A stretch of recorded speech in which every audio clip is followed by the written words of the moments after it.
There I was, another lonely soul at that old and dirty diner, having a late meal or an early breakfast, like it mattered at all.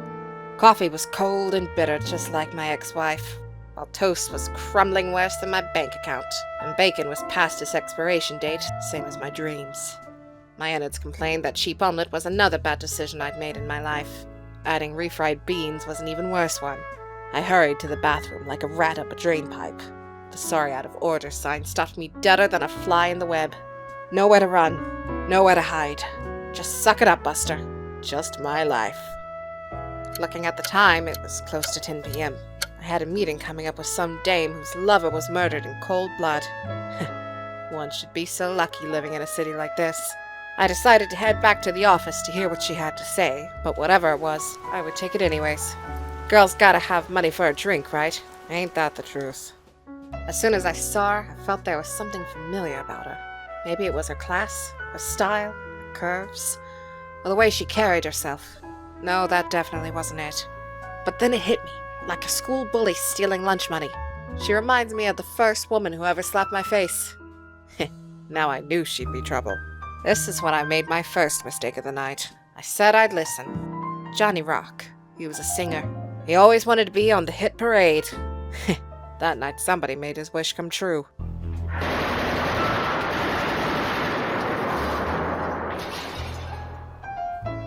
When I got to Johnny, I found this in his hand. Then I made my second mistake. I said I'd try. Hungry for leads, I decided to check the telegram. It had a list of places to find clues. But I ain't looking for clues. I want answers. And so I figured I'd pay a visit to Trickshot Tina down on Cherry Picket Lane. She was a lady of the night. And if anyone had answers, it'd be her. When I arrived, I knocked on this dame's door, expecting to get some answers. She opened the door in a robe. It was a strange place to have a door, but I just went with it. I walked in to scope the place out and noticed the curtains were drawn. Everything else was real, though. I knew then at that moment this was going to be an interesting night. She walked in, and the room forgot how to breathe. Legs that could have steered the Titanic clear off its iceberg fate. A dame like that didn't just enter a room. She invaded it, annexed it, and planted a flag in the rubble of my resolve. Her hips swayed like a pendulum, ticking off the last seconds of my self-respect.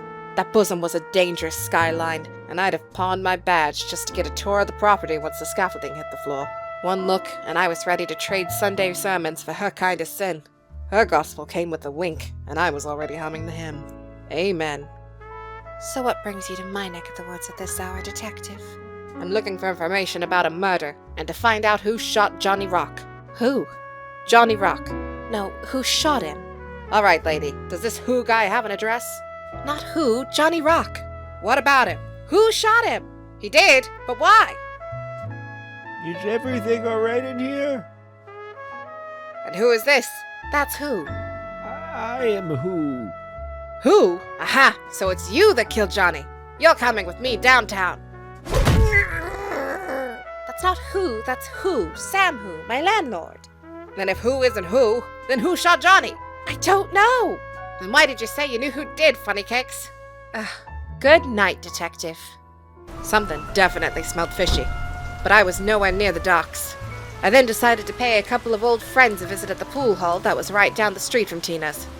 Hell, after the way tonight has started, a little walk and a couple of drinks ain't sounding so bad right now.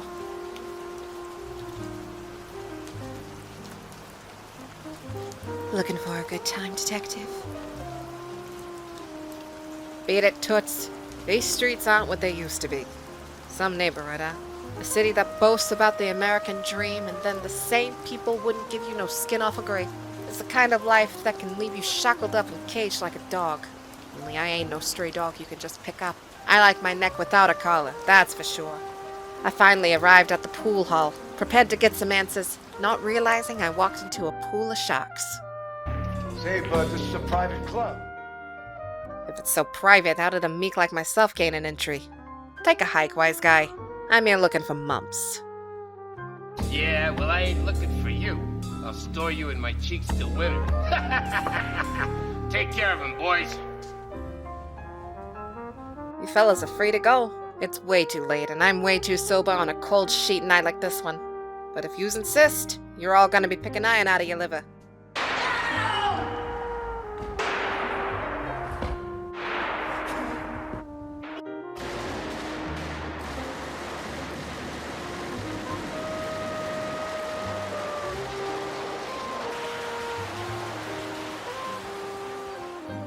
the dust settled with only the smell of gunpowder and liquor in the air.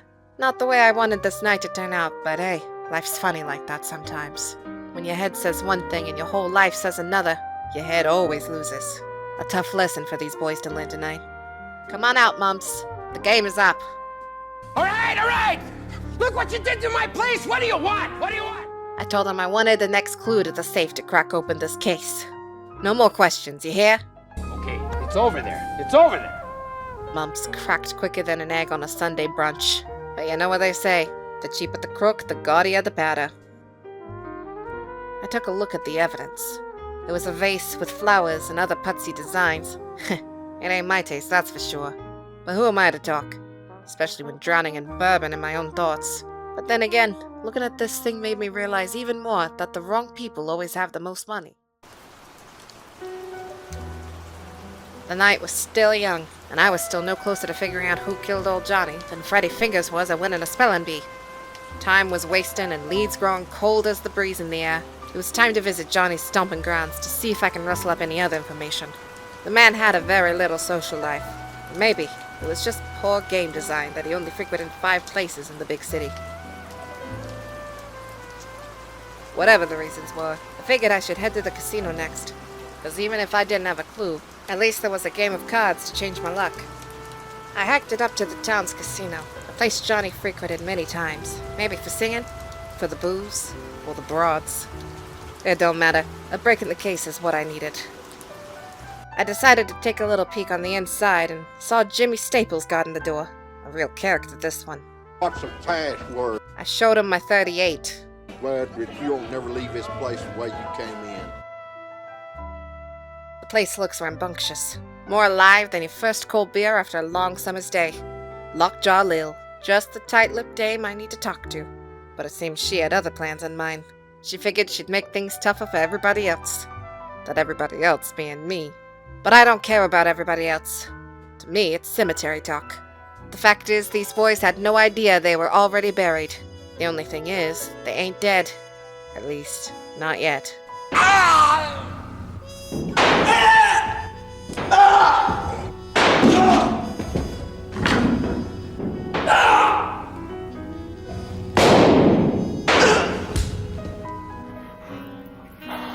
You're crazy. You're gonna end up a corpse just like Johnny. I told her I just wanted the facts. I loved Johnny. I was gonna make him a star. Then I told the bleeding heart, listen, baby, I just want the next clue about Johnny. This is what you need to look for. Another clue and more questions to be answered.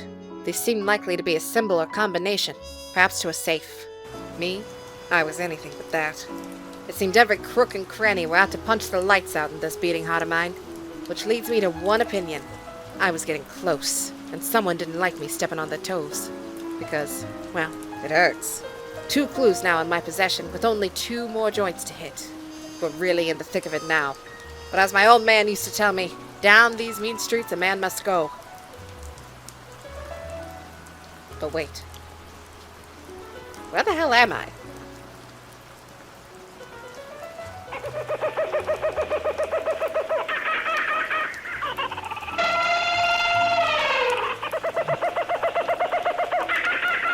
I made it back to the big city and decided to head to the garage to speak to Sickly Pox. Nudge him for answers. Oh, so you're the bright boy. Beat it. We're busy. Hey, why don't you show him that rod we just greased up, boys?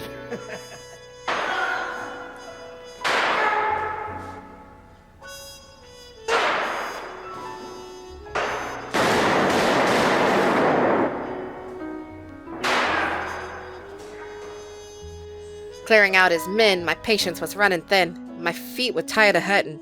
No more monkey business, Pox, I says to him. So Johnny owed me a little money. So what? Everybody does. I got nothing to hide. Just give me the clue and I'll be out of your hair. All right. You don't even have to grease my palm. It's there. And just like that, I was one step closer to solving this mystery. But I'd much rather be closer to a nice glass of whiskey if you had to twist my arm. With 3 clues in hand, 1 to go, and the night getting long, I knew one thing was for sure. I felt like the box the cat gave birth in. My next stop was the old explosive factory, ran by none other than Maniac Measles himself. He was a lady killer. But don't get any ideas, Measles. I ain't no mere lady. We're gonna bleach your bones.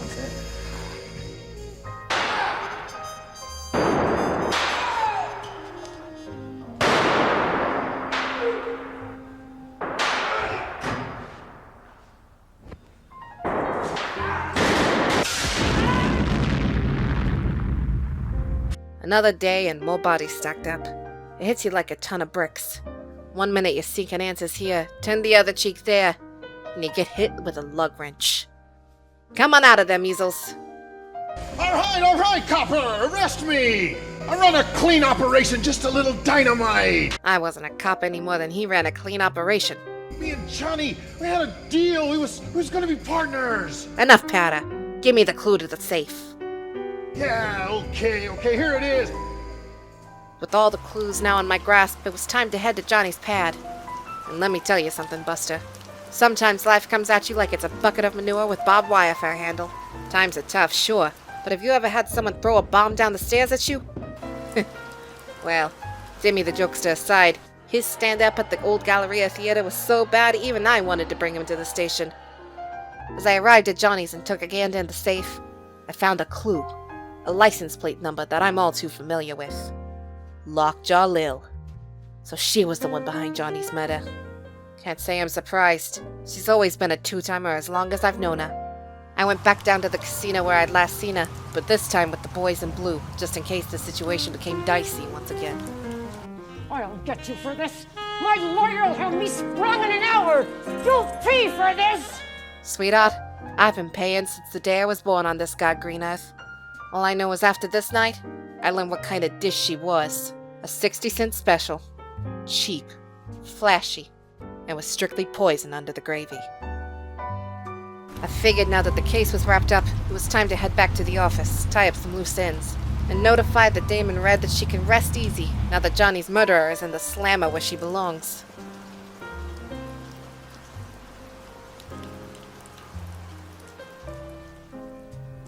Now I can sleep easy at night, knowing Johnny Rock's murder has been avenged.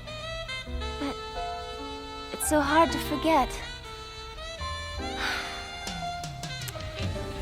Oh well, tomorrow's another day. And I know something about survival. You know, taking on this case makes a girl think. As you grow older, you'll discover that life is very much like coffee. The aroma is always better than the actuality. You learn that the world isn't the one who's cruel. It's the human nature that drives us to insanity. And in the case of old Johnny Rock, a valuable lesson is to be learned. It's not the money that's dirty, it's the people. May that be your thought of the day.